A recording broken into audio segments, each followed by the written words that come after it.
selamat sore untuk kita semua.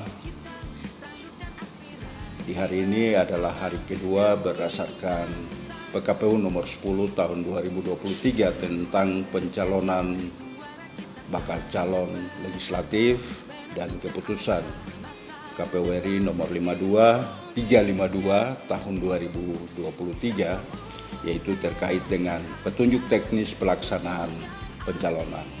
Oleh sebab itu hari ini adalah hari kedua, yaitu tepat tanggal 2 Mei tahun 2023, kami sebagai penyelenggara baik KPU Kabupaten Biak Numfor bahkan dari pihak Bawaslu, kami selalu stay di tempat dalam rangka menunggu peserta pemilu yang hendak melakukan pendaftaran ke KPU Kabupaten Biak Numfor, yaitu dalam rangka pengajuan bakal calon anggota DPRD Kabupaten Biak Numfor.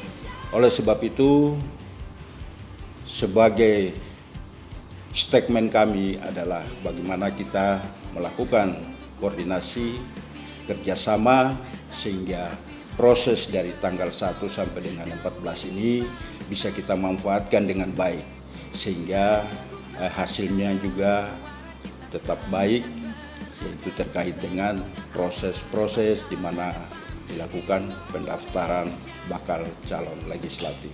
Jadi dari saya selaku Ketua Divisi Teknis Penyelenggaraan KPU Kabupaten Biak Numfor berharap koordinasi dan kerjasama ini perlu kita bangun terus, sehingga hasil yang diharapkan oleh kita bersama baik sebagai penyelenggara bahkan peserta pemilu itu akan terwujud dengan baik. Mungkin itu saja yang bisa saya sampaikan pada kesempatan ini, dan waktu selanjutnya saya berikan kepada Ketua Bawaslu Kabupaten Biak Numfor. Untuk itu kepada Pak Ketua, silakan. Shalom, Assalamualaikum warahmatullahi wabarakatuh. Salam sejahtera untuk kita semua. Sehubungan dengan pencalonan anggota DPRD Kabupaten Biak Numfor, dalam hal ini tahapan pengajuan bakal calon yang sementara ini tengah berlangsung, dan kita ketahui bersama bahwa hari ini adalah hari kedua sebagaimana jadwal, dan tentu kami dari Bawaslu dari sisi pengawasan dengan merujuk pada Peraturan Bawaslu nomor 20 tahun 2018 tentang pengawasan pencalonan anggota DPR, DPRD Provinsi, dan DPRD Kabupaten Kota.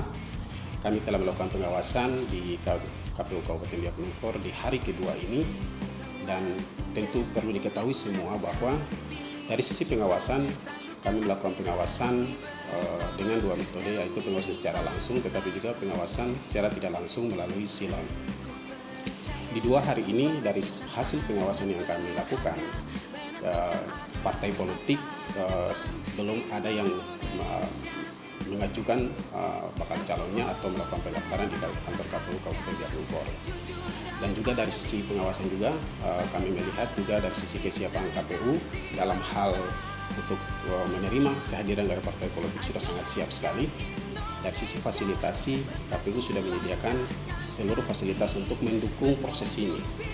Tadi kami sudah melakukan pemantauan terhadap sarana yang sudah disediakan oleh KPU, baik meja registrasi, ruang transit, media center, dan ruang verifikator. Tetapi juga dari sisi sumber daya yang sudah disiapkan oleh KPU, yaitu tim verifikator. Jadi kami dari Bawaslu melihat KPU Kabupaten Biak Numfor sudah sangat siap untuk melayani partai politik dalam tahapan ini, yaitu pengajuan bakal calon. Kita tentu punya harapan dari sisi Bawaslu bahwa walaupun di waktu pengajuan bakal calon ini masih 12 hari lagi ke depan sampai tanggal 14, tetapi untuk efisiensi waktu, kita efektifkan waktu yang ada, kita punya harapan bersama bahwa partai politik bisa memanfaatkan waktu ini dengan lebih cepat hadir di KPU untuk mengajukan bakal calonnya. Karena di dalam tahapan ini kita ketahui bersama bahwa dari sisi kelengkapan, apabila partai politik di dalam kelengkapan berkas masih ada yang kurang, mereka masih punya jeda waktu untuk melengkapi dokumen yang kurang. Kita khawatir ketika itu ada di injury time atau di limit waktu di tanggal-tanggal terakhir, ini partai politik tidak punya banyak waktu untuk melengkapi berkas yang kurang. Oleh sebab itu, saran kami dari Bawaslu kepada partai politik secara khusus yang ada di Kabupaten Biak Numfor untuk memaksimalkan waktu yang ada ini. Mungkin demikian dari Bawaslu terkait dengan pengawasan kami di hari pertama dan hari kedua di kantor KPU Kabupaten Biak Numfor. Demikianlah konferensi pers yang kami lakukan pada hari kedua untuk diketahui oleh semua dan terutama kepada peserta pemilu agar mari memanfaatkan waktu yang ada sehingga kita tidak kerja terburu-buru dan waktu juga hasilnya juga akan baik ketika kita selesai melakukan seluruh tahapan dari tanggal 1 sampai dengan tanggal 14. Sekian dan terima kasih dari kami. Saya selaku Ketua Divisi Teknis Penyelenggaraan dan di samping saya Bapak Ketua Bawaslu Kabupaten Biak Numfor. Sekian.